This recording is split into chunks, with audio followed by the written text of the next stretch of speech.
It's Movie Time is brought to you by the Gateway Film Center, 1550 North High Street, Columbus, Ohio. Further details and showtimes online at gatewayfilmcenter.org.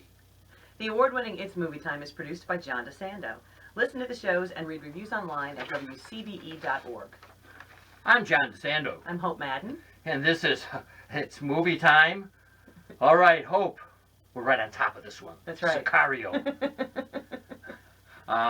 Now, that means in Spanish, hitman. It does. Now, Hope, is Sicario a hit? I think so. All right. What did you think? I did. Yeah. I have one serious reservation that I don't find anywhere else. First of all, it's about drug dealing. Mm-hmm. It's about pulling down a drug lord. Stars Josh Brolin. Emily Blunt, Benicio del Toro. Oh, it's a terrific cast. Yeah, it is. All right. So here's what I need to hear from you. Yeah. I'm so disappointed in the depiction of the heroine. Really?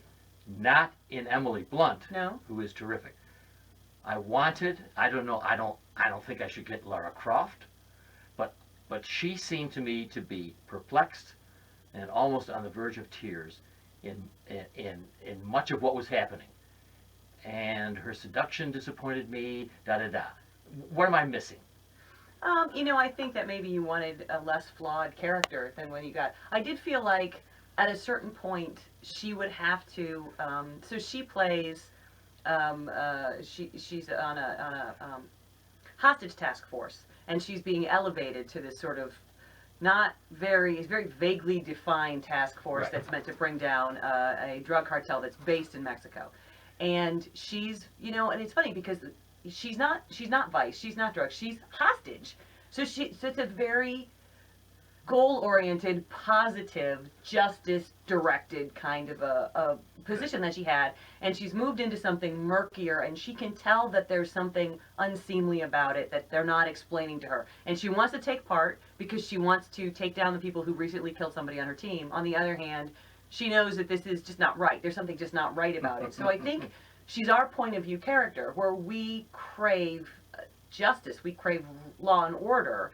And as Benicio del Toro's character says, this is a land of wolves. So that's what I think it is to me. I mean, she's trying, but she's trying to force something that she thinks is right on top of something that's not going to be right. So she makes a lot of stupid moves that seem very naive. But she continues to make them, I think, because even if they do seem, or even if they are naive, she has a sort of a code that she's trying to make herself maintain. Well, thank you, and that's a very eloquent defense of her. Thank you. And you have ratcheted up my opinion of the role. I am still here's where I guess I have my conflict. She is on the hostage-taking team, so she's been through some serious stuff. Yeah, that opening sequence was quite a lot, wasn't it? There's a scene you will Grizzly, forget. no. You will not forget in this house, and it impels her to go forward But I thought that even the way the men treated her, and the way she was so nervous and uncertain, that while you rightfully said, look, this is not her bag. She's not doing drugs. She's doing something else. So she's going to be a newbie on this. Yeah. I just hated it when she was vulnerable. Right. And so I think I'm coming off of my expectation that now women have made it in the movies and they're going to be our heroines. And you're quite rightly pointed out she's flawed. Yeah. Well, I think vulnerable is a good word for it, because it's very uncomfortable. You're almost embarrassed for her when she is like that. On the other hand, why would she not be like that? You got it. But a memorable scene for you, because I've got one. Well, I love the opening sequence. There's a scene, so after the seduction scene, yes, and Benicio del Toro is softened toward her, and she's allowing herself to be embarrassed in front of her. The two of them have a really fascinating relationship in this film, and I love him. He is so good, and he is just top-notch in this movie. He's one of his just damaged, mysterious, spooky guys. He is quiet and menacing, and quite competent. And I like that scene in the bathroom with the two of them. Ah, very good. I like it. I don't know if this is the one you were referring to.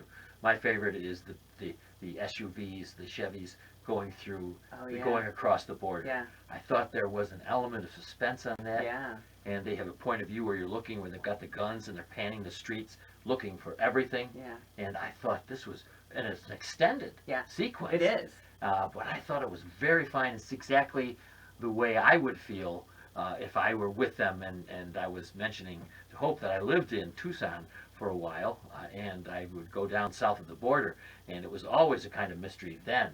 But now it's just too much danger, and I thought they caught that Yes. in that sequence. Yeah. And it's typical, but I'm a sucker for the deep bass music and the big black cars. And anytime you have those, The camera is amazing in this film. It really is. What it picks up, and she has such big eyes, which really lends itself to this whole idea of just constantly I don't know what's going on. This constant scoping of the situation, and the whole time the trip into Mexico and back.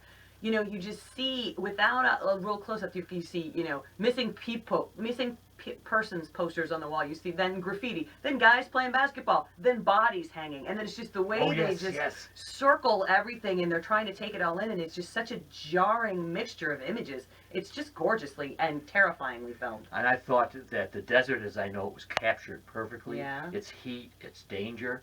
I thought it worked. There are vast expanses of nothing but heat. Yeah. And it seemed so utterly dangerous, captured by the same director. I think it's Roger Deakins, isn't it? Yes. The director. Yes. Yeah, it's Villeneuve. Yes, Who who did did Prisoners. Prisoners. Yes. Yeah. So this. So another lighthearted romp. Oh yeah. I also like, besides Del Toro, who's I'm with you. Anytime he's in anything, I want to see it. I also like Josh Brolin. He was great. Josh Brolin was great with his flip flops and his just smug demeanor, and he was great. Yes. You know, and he's also very good in Everest, which is out right now. Oh, is he? He's Okay, having a nice role. He's having a nice, you know, he had a bad year last year, but he's coming back strong. Oh yeah, there is. He does play a flip kind of in charge guy. It seems to be he floats among projects. Just one of those all-purpose guys that can pull it together. Can find humor where a lot of other people couldn't. I mean, what other way is there than to have a sense of humor in all of this? Yeah. It would have to be. Well, Hope, here we have a thriller. It's called Sicario. Eminently worthwhile for the actors and for place. And if you're concerned about the drug trade, I think it gives what I've read about the drug trade as a very accurate idea of what a pit, an unending, murky, dangerous, and again that opening scene it just is unforgettable. Yeah. So Hope Madden, Sicario, what grade? I'm gonna go A-. All right, good for you. And I'm going to go for a B, because I'm just such a chauvinist or whatever I am. No, anyway, I guess I'm just because I'm so disappointed in the blunt character, but nobody but me apparently had it that way. But I'm so glad you did, and what we have here, when you give an A-, that we have a very good film. Yes.